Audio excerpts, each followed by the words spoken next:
축복합니다. 네, 감사합니다.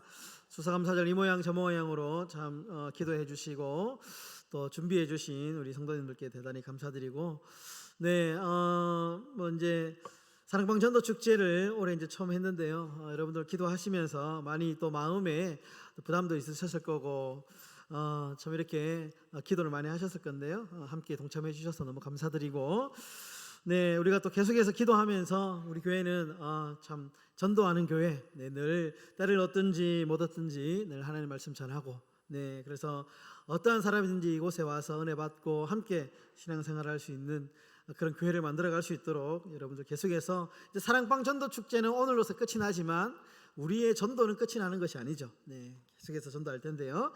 여러분들 기도하시면서 그렇게 또 교회를 세워 나가시면 좋을 것 같습니다. 네, 오늘 마태복음 26장을 함께 공부하는 시간입니다. 신약 성경 공부 23번째 시간인데요. 제목을 한 여인의 헌신이라고 한번 붙여봤습니다. 네, 강연을 좀 보시면 오늘 마태복음 26장은 예수님께서 십자가를 이제 지시기 바로 직전에 마지막 밤에 일어난 내용들을 담고 있습니다. 네, 그래서 이제 이 26장에는 뭐 예수님이 당하시는 배신, 심판, 십자가, 부활 이런 사건들이 예고가 되어 있습니다. 그리고 이제 26장 안에는 유월절 만찬 사건이 기록되어 있고요. 만찬 후에 겟세마네 기도로 올라가셔서 기도하셨던 그 내용도 함께 포함하고 있습니다. 그리고 동시에 가룟 유다의 배반, 그리고 예수님이 붙잡히시고 불법적인 재판을 밤에 받으시는 장면이 나오고, 마지막에는 재판의 현장에서 베드로가 예수님을 부인하는 장면으로 이루어져 있습니다.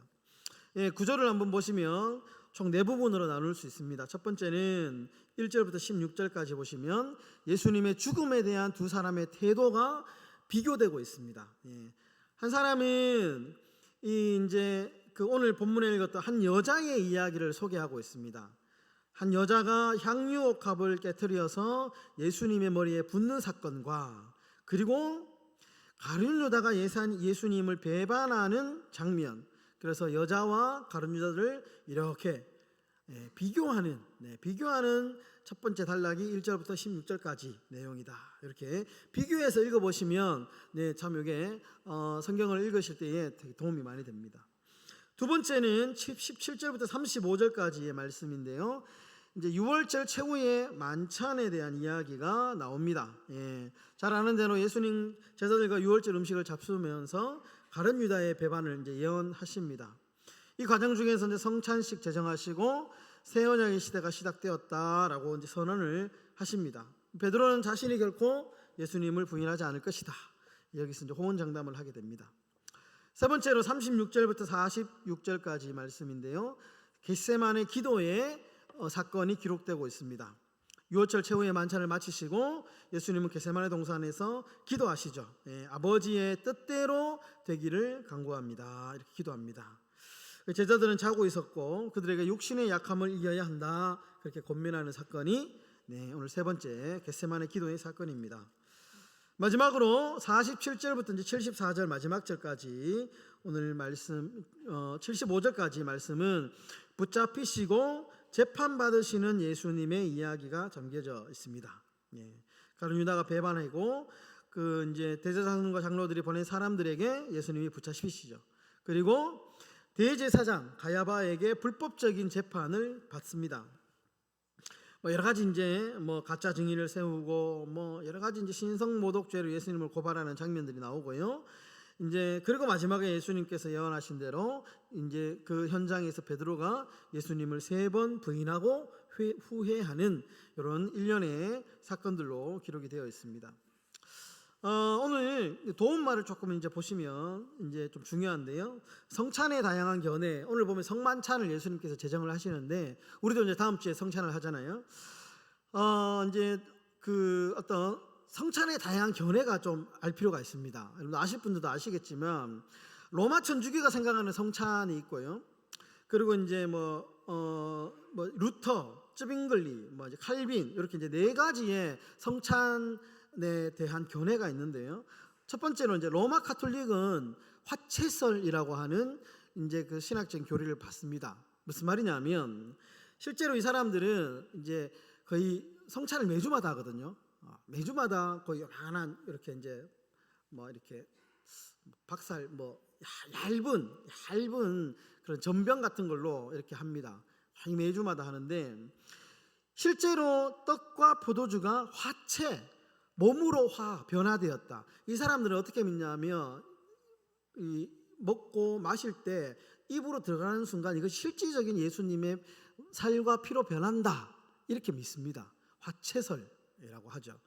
그래서 실로 이제 예전에 어떤 일이 있었냐면 이 빵이나 잔을 평신도들이 못 만집니다.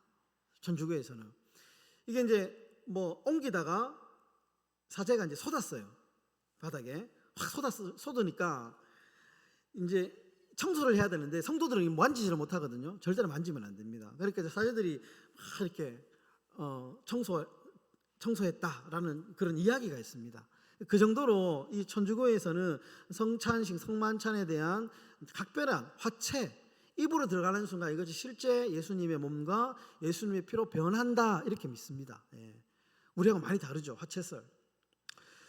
두 번째 이제 공제설이라고 하는 것인데 화채설과 매우 비슷합니다. 이게 뭐냐 하면 떡과 포도주가 입에 들어가는 순간 실제적인 실체는 변하지 않는데 똑같이 변하지 않지만 그러나 그 떡과 포도주 안에 그리스도의 몸이라고 하는 실체가 함께 존재한다. 이해하기 어렵죠. 거의 화채설과 비슷합니다. 그래서 이것을 이제 개혁주의 우리 교단에서는 비판하죠. 이게 무슨 그 천주교하고 똑같은 거 아니냐? 왜 그러냐 하면 루터가 사실은 캐톨릭 사제 출신입니다. 그러니까 이제 캐톨릭을 좀 넘어서지 못했다. 공제설 이것도 우리는 이제 받아들일 수 없는 신학 사상이고요. 세 번째는 쯔빙글리라고 하는 분이 있습니다. 이분도 이제 어떤 개신교 측에 가까운 분이신데 이분은 단순히 이 우리가 이제 성만찬 하는 것, 떡과 잔이 그냥 상징, 기념하는 거다.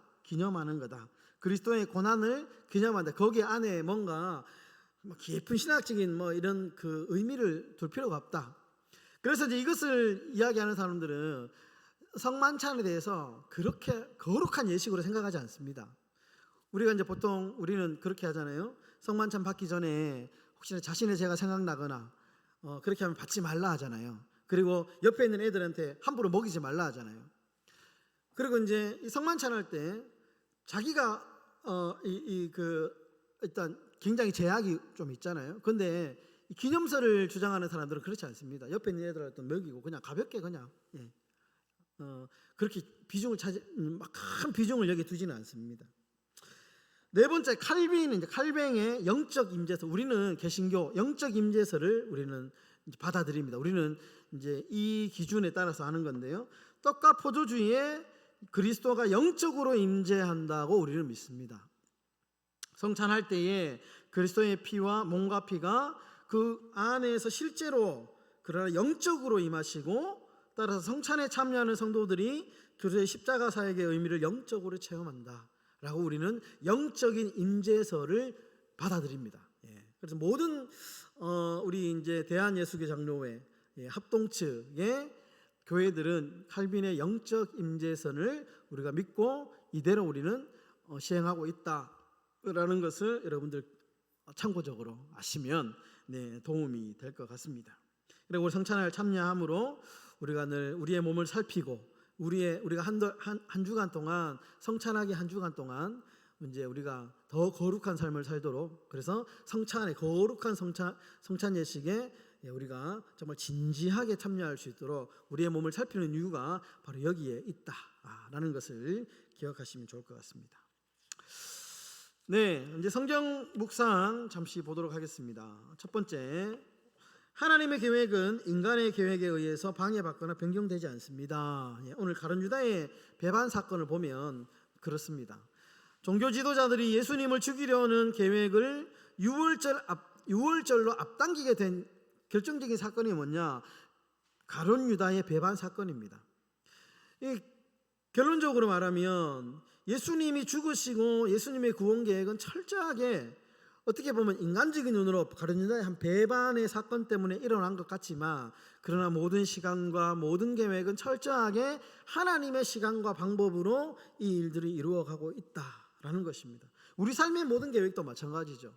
우리가 뭐 아무리 인간적인 좋은 지혜로 뭔가를 일을 계획한다 할지라도 하나님의 특별한 계획과 간섭 가운데 그 일들이 이루어져 가고 있다. 철저한 하나님의 섭리 가운데 일들이 일어나고 있다. 우리가 믿고, 그리고 우리가 그 주권 앞에 순종해야 되는 거죠.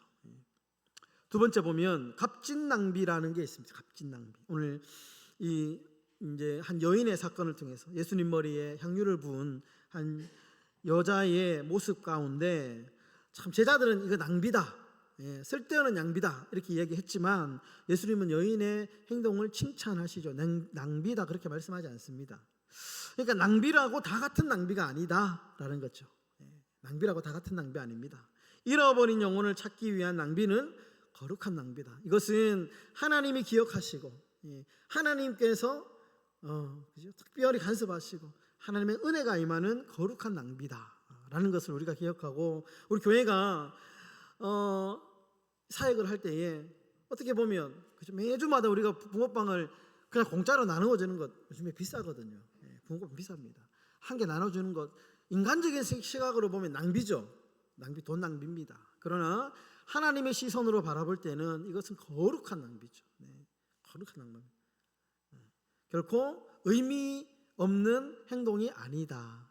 아니다. 교회의 사역은 그러한 시선으로 우리가 바라봐야 된다라는 것을 우리가 오늘 배울 수 있습니다. 세 번째로, 각오와 결심만으로는 시험과 유혹을 이길 수 없다. 베드로 사건을 이야기하는 거죠. 내가 장담해서 절대로 내가 예수님 부인하지 않겠습니다. 호언장담했지만 허세 부리고 큰 소리 쳤지만 베드로가 결국에는 3번 부인하지 않습니까? 그러니까 우리가 각오하고 결심만 한다고 해서 그 시험과 유혹을 이길 수 없다라는 것입니다. 아무리 대쪽 같은 성격을 가지고 있고 아무리 정말 그런 정말 탁 이렇게 성격을 가지고 있다 해도 큰 소리 치면 안 된다라는 것이죠. 우리가 허세와 큰 소리로는 신앙을 지킬 수 없다라는 것을 겸손한 자세로 내 결심과 의지를 믿지 말고 우리가 예수 그리스도를 의지해야 된다라는 것을 오늘 베드로의 사건에서 우리는 또 기억해 볼 수 있습니다. 퀴즈로 한번 넘어가 보겠습니다. 1번 문제 한번 여러분들 읽어 주십시오. 시작.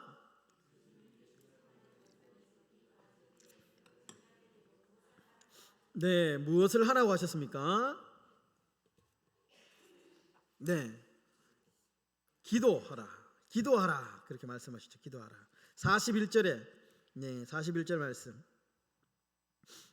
보시면 시험에 들지 않게 깨어 기도하라. 기도하라. 자, 2번 읽어 주십시오. 시작. 자, 예수님이 가룟 유다에게 하신 말씀이 있습니다. 어떤 말씀을 하셨습니까? 네가 하는 일을 빨리 해라. 50절에 나옵니다. 친구여, 내가 무엇을 하려고 왔는지 행하라. 네가 하는 일을 해라. 이렇게 말씀을 하셨습니다. 자, 3번 읽어 주십시오. 예수님이 체포되셨을 때 한 제자가 누구의 귀를 베었습니까? 1번이죠. 대제사장의 종. 51절에 나옵니다. 51절, 예수와 함께 있던 자 중에 하나가 손을 펴 칼을 빼어 대제사장의 종을 쳐 그 귀를 떨어뜨리니, 마태복음에는 이 이름이 나오지 않지만 동일한 복음서에서는 말고라고 하는 마르코라고 하는 영어 이름 말고의 귀를 쳤다.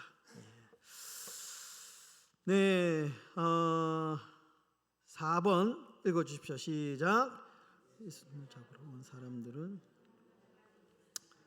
어떤 물건을 가지고 있었습니까? 칼과 몽둥이. 47절에 나오지요.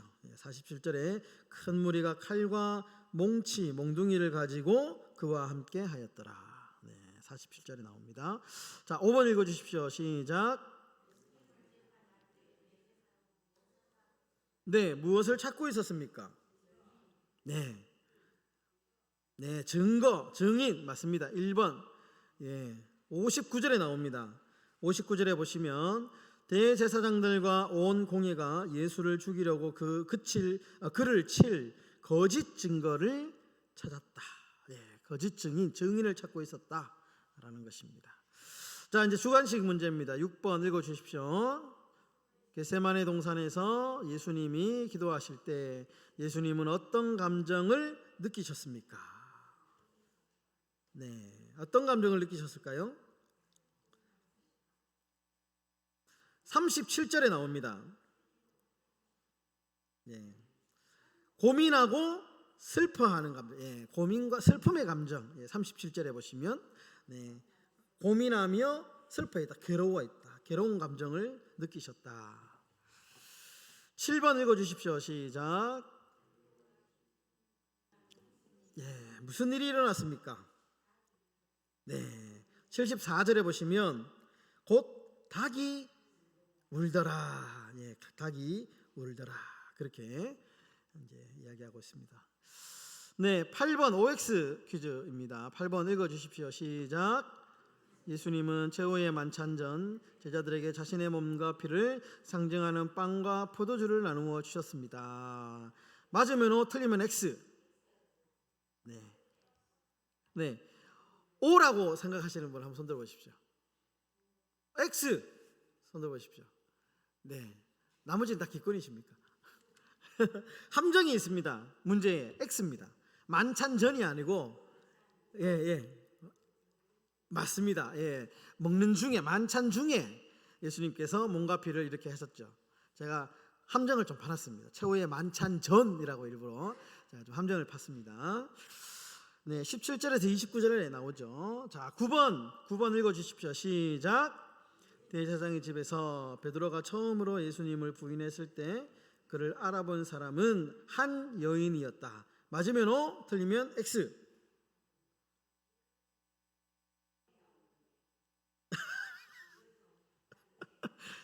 문제만 보시고 여인이었다. 맞으면 O, 틀리면 X. 네, 여종이죠. 여종. 네, 여종입니다. 여인, 여자는 맞는데 네, 여종입니다. 네, 성경대로 네, 제가 함정을 또 파놨습니다. 여종이 베드로가 부인하는 것을 처음 봤다. 네, X입니다. 10번 문제는 좀 어렵습니다. 제가 일부러 한 문제를 좀 어렵게 내보자. 네, 다 쉽게. 29절에 보시면, 29절을 한번 쭉 보시면, 네, 29절 펴놓고요. 내가 포도나무에서 난 것을 이제부터 내 아버지의 나라에서 새 것으로 너희와 함께 마시는 날까지 마시지 아니하리라. 이 구절은 구약의 어떤 주제와 연결이 되어 있습니까?